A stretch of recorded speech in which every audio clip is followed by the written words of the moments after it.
Hello, you're watching Daily News on All News Nigeria. I am Opeyemi Olugbemi. Here are the headlines for today. BUHARI commissions projects in Lagos. Tinubu not contesting for Olympics, says SHETTIMA. PDP drags Tinubu to court over drug trafficking.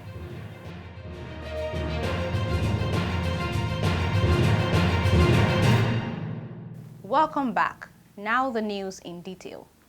President Major General Muhammadu Buhari on Monday, January 23rd, unveiled the $1.5 billion Lekki Deep Seaport at the Immortal Rice Mill in Ikorodu, Lagos. The Lekki Deep Seaport has been described as one of the large seaports in the country and one of the biggest in West Africa, which its promoters have said would improve efficiency and serve as a major driver for economic growth in the region. The president, during his visit to Lagos on Monday, was received by the Lagos State Governor, Mr. Babajide Sanwo-Olu, his deputy, Dr. Obafemi Hamzat, and other members of the State Executive Council at the Murtala Mohammed Airport in Ikeja. After he inspected the guard of honor at the airport parade ground, Buhari visited the Lekki Deep Seaport and took a brief inspection trip around the project to inspect its facilities. Buhari also visited the site of the Immortal Rice Mill in Ikorodu, where he inaugurated the facility. His Excellency, Mr. President, it's been a long day for him, but he appreciates each and every one of you for being patient. This is an important project for him, and he has done the commissioning. So on his behalf, I want to thank all of you, especially all our national rulers, our KBACs, captains of industry, all of our partners that have traveled far and wide to be here. He loves all of you. Speaking at the event, Sanwo-Olu noted that the size of vessels that will be coming to the Lekki Seaport could be up to 4 times the size of vessels that currently berth at both Tin Can and Apapa ports. In other news, former governor of Borno State and serving Senator Kashim Shettima has told those criticizing the health condition of former Lagos State Governor Asiwaju Bola Ahmed Tinubu that his running mate was not preparing for an Olympic game but Nigeria's presidency. We are not saying there is this mischievous fixation on Asiwaju's health and age. We are not urging Nigerians to turn down critical assessments of their leaders, but redirect them to look at the larger picture. We are not preparing for the Olympics, but an institution that thrives on the superiority of ideas and established track record. Speaking at a conference organized by the Support Groups Management Council in support of Tinubu's presidential ambition, Shettima described as a futile ambition those who were criticizing the APC national leader on the issue of his health condition and other matters. According to him, Tinubu deserves applause from a northern region.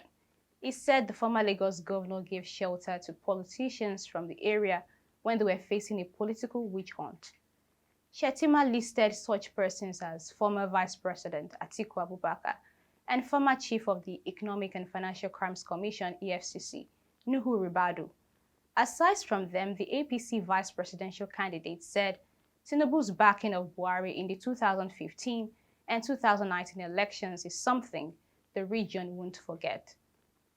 Meanwhile, the People's Democratic Party Presidential Campaign Council on Monday, January 23rd, dragged the presidential candidate of the All Progressives Congress, Bola Ahmed Tinubu, to court, urging the Independent National Electoral Commission to delist him from the February 25 election on the premise of an alleged criminal case of trafficking in drugs that led to his sentencing by a court of competent jurisdiction in the United States and a subsequent forfeiture of the sum of $460,000 to the U.S. authorities. The council made a demand in Abuja at a press conference by the spokesperson of the Atiku Okowa campaign organization, Mr. Kola Ologbondiyan. According to PDP, Nigeria's laws do not permit an alleged convict, let alone an individual convicted on account of the international crime of trafficking in narcotics, to stand election at any level, adding that Nigeria cannot afford the embarrassment of having an alleged convict hold office at any level. Recall that the Directorate of Strategy and Communications of the Atiku-Okowa Campaign Council on Sunday asked the National Drug Law Enforcement Agency, NDLEA, the Department of State Security, DSS, and the Inspector General of Police, IGP, to arrest and prosecute Tinubu for the alleged crime. Defending Tinubu, former Aviation Minister Femi Fani-Kayode described the claims as a complete falsehood. I do not believe for 1 minute that any hornet's nest has been stirred, except for the hornet's nest inside the house and the home and the party of Atiku Abubakar. That's where the hornet's nest lies. Everything else that they have alleged, including the asinine call that one of their spokesmen made that our candidate should be disqualified based on the grounds that he was convicted in America. This is a simple lie, a fallacious mendacity, complete falsehood. He was never convicted. The Americans themselves said that he was not indicted and neither was he convicted. Yet they keep bleating like little children about these things. There's no basis of reality in it. But going back to what you asked me, look, it's a very simple thing. For us, this is a civic duty. We need to be responsible. And it is our duty to expose Atiku for what he really is. And we will continue to do that. They have tried to respond by bringing all manner of insults, all manner of fake allegations, false allegations against us, without what? Without any credible evidence. If you have that kind of evidence, present it before the public. According to Femi Fani-Kayode, who appeared on Channels Television on Monday, the case is being initiated by the PDP as a smokescreen to deflect from the APC's case against the PDP presidential candidate Atiku Abubakar for alleged corruption. That's it on today's news. Join us tomorrow for more news updates. You can also follow us on all social media platforms displayed on the screen.